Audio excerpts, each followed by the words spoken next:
Hello മക്കളെ, ഈ വർഷത്തെ ക്രിസ്മസ് എക്സാമിൻ്റെ ടൈം ടേബിളൊക്കെ നിങ്ങൾ കണ്ടിട്ടുണ്ടാവും. എന്താണ് ടൈം ടേബിളിനെ പറ്റിയുള്ള നിങ്ങളുടെ അഭിപ്രായം എന്നുള്ള കാര്യം കമൻറ്റ് ബോക്സിൽ കമൻറ്റ് ചെയ്യുക. നല്ല ടൈം ടേബിൾ ആണെങ്കിൽ അടിപൊളി എന്ന് പറയാം, മോശമാണെങ്കിൽ ഒരു മടി കാണിക്കേണ്ട, മോശം എന്ന് പറയാം. എന്തായാലും ഈ വീഡിയോയിൽ ഞാൻ പറയാൻ പോകുന്നൊരു സിമ്പിൾ കാര്യമാണ്. ആ സിമ്പിൾ കാര്യം നിങ്ങൾ ശ്രദ്ധിച്ചില്ലെങ്കിൽ ഒരുപക്ഷെ നിങ്ങൾ എത്ര പഠിച്ചാലും നിങ്ങൾക്ക് ക്രിസ്മസ് എക്സാം ബുദ്ധിമുട്ടാവാനുള്ള ചാൻസ് ഉണ്ട്. സിമ്പിൾ കാര്യം വളരെ സിമ്പിളാണ്. ഈ ടൈം ടേബിൾ ഒന്ന് സൂക്ഷിച്ച് നോക്കി എല്ലാ കുട്ടികൾക്കും മനസ്സിലായിട്ടുണ്ടാവും. ഈ 3 സബ്ജക്ട്സ് ഇത് നിങ്ങൾ നേരത്തെ റിവിഷൻ തീർക്കേണ്ടതുണ്ട്. നേരത്തെ പഠിക്കണം എന്നല്ല, എല്ലാ സബ്ജക്റ്റും നമ്മൾ നേരത്തെ പഠിക്കണം, അല്ലെങ്കിൽ പണി കിട്ടും, അത് വേറെ കാര്യം.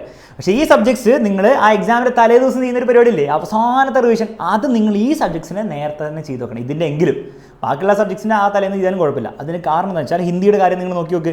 ഫസ്റ്റ് എക്സാം സോഷ്യൽ, അപ്പോൾ നമുക്ക് കുറേ സമയം കിട്ടും, അപ്പോൾ നമുക്ക് അതിനനുസരിച്ച് പഠിക്കാം. മൺഡേ ആണ് എക്സാം, സാറ്റർഡേ മുതലോ ഫ്രൈഡേ മുതലോ ഒക്കെ പഠിച്ചു തുടങ്ങാം, കുഴപ്പമില്ല. പക്ഷേ ഹിന്ദിയുടെ കാര്യം അങ്ങനെയല്ല. ഹിന്ദി സോഷ്യൽ നിങ്ങൾ എക്സാം കഴിഞ്ഞിട്ട് അടുത്ത ദിവസം രാവിലെ ഹിന്ദി ഉണ്ടെന്ന് മാത്രമല്ല, അതേ ദിവസം ലാംഗ്വേജും ഉണ്ട്. അപ്പോൾ ലാംഗ്വേജ് നമുക്ക് അവസാനം തട്ടിക്കൂട്ടി എടുക്കാം. പക്ഷേ ഹിന്ദി അങ്ങനെയല്ല, കുറച്ച് ബുദ്ധിമുട്ടായിരിക്കും. അപ്പോൾ അതെങ്കിലും നിങ്ങൾ നേരത്തെ പഠിച്ചു വെക്കണം. അറ്റ്ലീസ്റ്റ് ചാപ്റ്റേഴ്സ് എങ്കിലും നേരത്തെ വായിച്ചു വെക്കുക. ക്വസ്റ്റ്യൻസും കാര്യങ്ങളൊക്കെ എക്സാമിൻ്റെ തലേന്ന് നോക്കിയാലും കുഴപ്പമില്ല, ചാപ്റ്റേഴ്സ് എങ്കിലും നേരത്തെ വായിക്കണം എന്നുള്ള കാര്യം ബേസിക് കാര്യമാണ്, അത് ചെയ്തു വെക്കുക.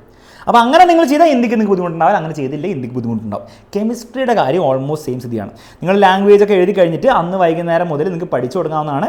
അടുത്ത ദിവസം വർക്ക് എക്സ്പീരിയൻസ് ആണ്, പഠിക്കാനൊന്നും ഉണ്ടാവില്ല. അപ്പോൾ അത് കഴിഞ്ഞിട്ടായിരിക്കും മാത്സ്. അപ്പോൾ മാത്സ് നോക്കുമ്പോൾ ഒറ്റയടിക്ക് നോക്കുമ്പോൾ പ്രശ്നമാണെങ്കിൽ ആക്ച്വലി അത്ര പ്രശ്നമല്ല. പക്ഷേ മാത്സ് ഒക്കെ ബുദ്ധിമുട്ടുള്ളവർ നേരത്തെ പഠിച്ചു നോക്കണം, അത് വേറെ കാര്യം കേട്ടോ.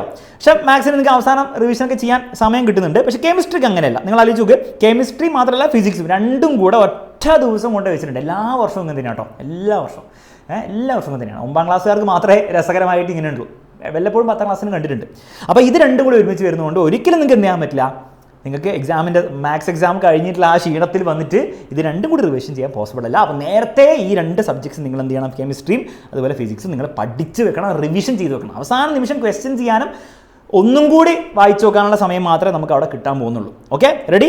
എന്നിട്ട് അടുത്ത ദിവസം ലീവുകളാണ്. ആ ലീവിൽ ഇരുന്നിട്ട് നമുക്ക് ഇംഗ്ലീഷും ബയോളജിയും സെക്കൻഡ് ലാംഗ്വേജും ഒക്കെ പഠിക്കാം. അത് വലിയ ബുദ്ധിമുട്ടുണ്ടാവില്ല, കാരണം ഫിസിക്സ് കഴിഞ്ഞ് വൈകുന്നേരം മുതൽ നമുക്ക് എന്ത് ചെയ്യാം, വേണം പഠിച്ചു തുടങ്ങാവുന്നതാണ്. അപ്പോൾ അവിടെ നിങ്ങൾക്ക് ബുദ്ധിമുട്ടുണ്ടാവില്ല. പക്ഷേ ഈ 3 സബ്ജക്ട്സ് നിങ്ങൾ നേരത്തെ പഠിച്ചു വെക്കണം. ഓക്കെ, അങ്ങനെ നിങ്ങൾ പഠിച്ചു വെച്ചാൽ നിങ്ങൾക്ക് ക്രിസ്മസ് എക്സാം അടിപൊളിയായിട്ട് പോകുന്ന കാര്യത്തിൽ ഒരു സംശയമില്ല. പിന്നെ ഈ ചാപ്റ്റേഴ്സൊക്കെ നന്നായിട്ട് പഠിക്കണമെങ്കിൽ നിങ്ങൾക്ക് എക്സാമിനറിൻ്റെ ആൽഫ ബാച്ച് അവൈലബിൾ ആണ്. വാതിൽ തുറന്നിട്ടാണ്, എപ്പോഴും നിങ്ങൾക്ക് വന്ന് അഡ്മിഷൻ എടുക്കാം.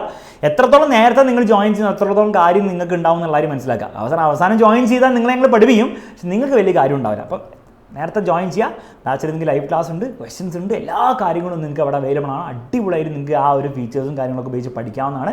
പിന്നെ യൂട്യൂബിൽ അവസാനത്തെ നിമിഷത്തെ മാരത്തോൺ ലൈവ് ഒക്കെ വെച്ചിട്ട് നമുക്ക് എന്ത് ചെയ്യാം, തകർക്കാടോ ഈ വർഷത്തെ ക്രിസ്മസ് എക്സാമിൻ്റെ മക്കൾ തൂക്കും. ഓക്കെ, അപ്പോൾ അത്രേ പറയാനുള്ളൂ. വീഡിയോ യൂസ്ഫുൾ ആയെങ്കിൽ എല്ലാ ഫ്രണ്ട്സിനും ഒന്ന് ഷെയർ ചെയ്യുക. മറ്റൊരു വീഡിയോ നമുക്ക് കാണുന്നവരെ ബൈ ആൻഡ് ടേക്ക് കെയർ.